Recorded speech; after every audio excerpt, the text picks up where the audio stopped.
আসসালামু আলাইকুম। কেমন আছেন আমার প্রিয় ভাই ও বোনেরা? আশা করি সকলেই ভালো আছেন। আলহামদুলিল্লাহ আমিও অনেক ভালো আছি। আপনাদের ভাইয়া কিছুদিন আগে গ্রামের বাড়িতে গিয়েছিল, আমার শ্বশুর বাড়িতে। তো আপনাদের ভাইয়া যাওয়ার আগে প্রচুর পরিমাণে ঝড় হয়েছিল, আর সেই ঝড়ে কিন্তু অনেক আম পড়ে গিয়েছে। আমগুলো দেখতেই পাচ্ছেন, ছোট বড় মিলিয়ে অনেক আম পড়েছে।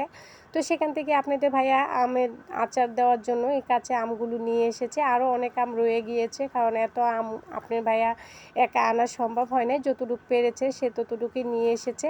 এবার কিন্তু অনেক আম নষ্ট হয়েছে, কারণ খরায়ও কিন্তু অনেক আম পড়ে গিয়েছে, তারপরে এবার ঝড়েও অনেক আম পড়ে যাচ্ছে। আর আমগুলো তো দেখতেই পাচ্ছেন, মাশাল্লাহ অনেক সুন্দর লাগছিল আমগুলো দেখতে, কিন্তু আমগুলোর সাইজে কিন্তু আরও বড় হতো, তারপরও ছোটই পড়ে গিয়েছে আমগুলো ঝড়ে, যেহেতু ঝড় এসেছে প্রচুর তাই। আর এই কাঁচকলাটাও কিন্তু আপনাদের এক গ্রামের বাড়ি থেকে নিয়ে এসেছিল, কাঁচকলা এনেছিল, তারপরে কিছু কাঁচামরিচ নিয়ে এসেছিল, এগুলো বাড়িতে ধরা কাঁচামরিচ, তারপরে মিষ্টি আলু নিয়ে এসেছে, এগুলো ছোট সাইজের মিষ্টি আলু, সাদা, খেতে কিন্তু অনেক ভালো লাগে। তো এই পর্যন্তই ছিল আমার আজকের এই ভিডিওটা। যদি আপনাদের ভালো লেগে থাকে অবশ্যই একটি লাইক করবেন, কমেন্ট করবেন, শেয়ার করবেন। সকলেই ভালো থাকবেন, সুস্থ থাকবেন।